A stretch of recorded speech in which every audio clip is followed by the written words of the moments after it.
Bonsoir à tous et toutes. L'organisme catholique pour la vie et la famille a réagi au projet de loi concernant les soins de fin de vie au Québec qui a été déposé hier à l'Assemblée. L'OCVF dénonce l'aide médicale à mourir qui aura des conséquences dramatiques pour la société.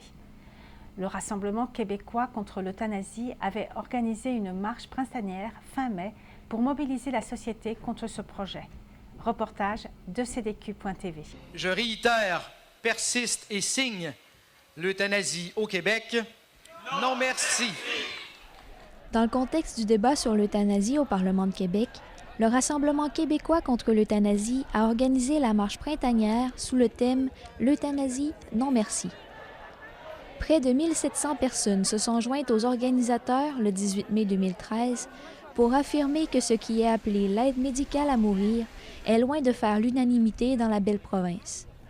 Plusieurs médecins, quelques avocats et un professeur de philosophie ont pris la parole avant la marche sur les plaines d'Abraham et également après devant le Parlement de Québec pour exprimer leurs pensées et leurs arguments contre l'euthanasie et se porter à la défense des soins palliatifs jusqu'au bout. On propose aux gens de s'occuper de tout le monde de la façon la plus humaine et tuer n'est pas un soin. Nous souhaitons protéger les plus vulnérables, les accompagner, les soigner. Nous ne souhaitons pas les tuer. Le débat ne se terminait pas avec la marche, a rappelé l'animateur pour conclure l'événement.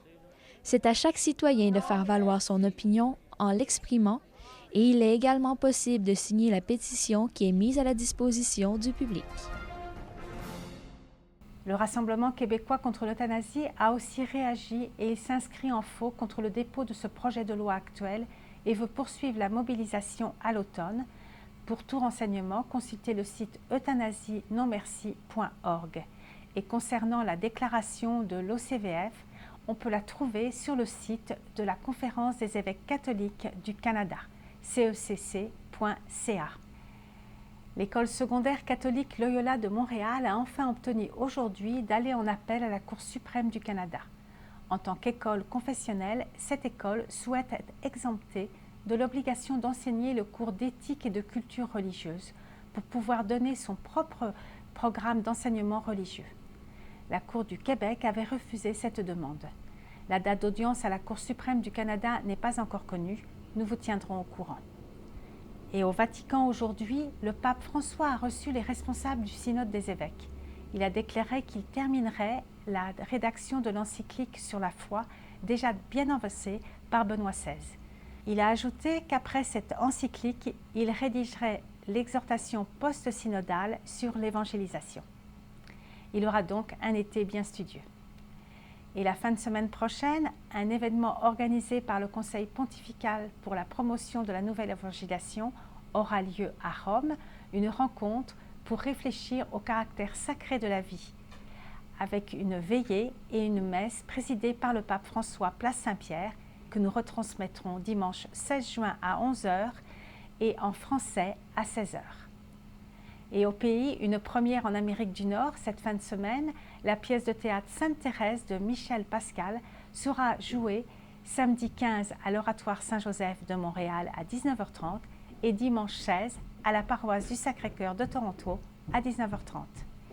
Et concernant notre pèlerinage en Grèce antique, en collaboration avec l'agence Spiritour, vous avez jusqu'à lundi prochain 18 juin pour bénéficier de notre réduction. Ce pèlerinage sur les pas de Saint-Paul aura lieu du 18 au 28 octobre prochain et sera animé par deux prêtres, Robert Lebel et Daniel Gilbert. Pour plus d'informations, voir notre site cetleslumieres-tv.org/pèlerinage. Restez avec nous pour le premier épisode de la série de Jean Vanier en Terre Sainte, une méditation de l'Évangile de Saint Jean. Et puis en cette fête de Saint-Antoine de Padoue, à 20h, pour la première diffusion de notre nouveau documentaire en anglais, Finding Saint Anthony, A Story of Loss and Light, sur la vie de Saint-Antoine de Padoue. On découvre la vie de ce franciscain portugais du XIIIe siècle qui prêcha sans relâche en France et en Italie. C'est tout pour aujourd'hui. À la prochaine.